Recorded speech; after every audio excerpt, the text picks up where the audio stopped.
kama Yanga.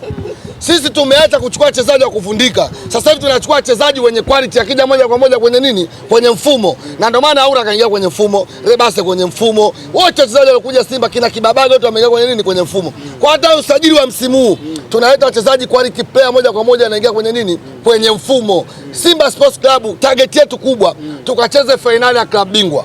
Target ya pili kuchukua ubingwa wa ligi kuu. Target ya tatu kutetea ubingwa wetu wa FA. Target ya nne kutetea ubingwa wa muungano. Umeelewa vizuri? Target ya tano kwenda kuchimba dawa Jangwani. Hizo target zetu sisi za Simba Sports tumeziweka. Na huu msimu ndio msimu wa kuchimba dawa. Yaani Yanga wajiandae.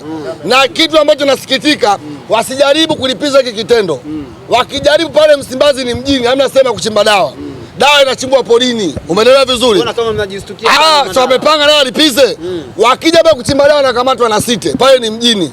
Lakini kule kwa Yanga kule ni porini. Ukichimba dawa ni kawaida kwa sababu si pori. Ukisafiri na basi unachimba dawa. Kwa hiyo wajiandae msimu ndio tunachimba dawa. Hata mkichukua Kagame. Tukitoka Simba Day tunachimba dawa. Tukitoka Kagame. Acha Kagame. Simba Day tunaenda kuchimba dawa. Kagame tunachimba dawa. Ngao ya jamii tunachimba dawa. Hata tuwaonyeshe sisi ndio wazao kuchimba dawa msimu huu. Shukrani sana. Nashukuru.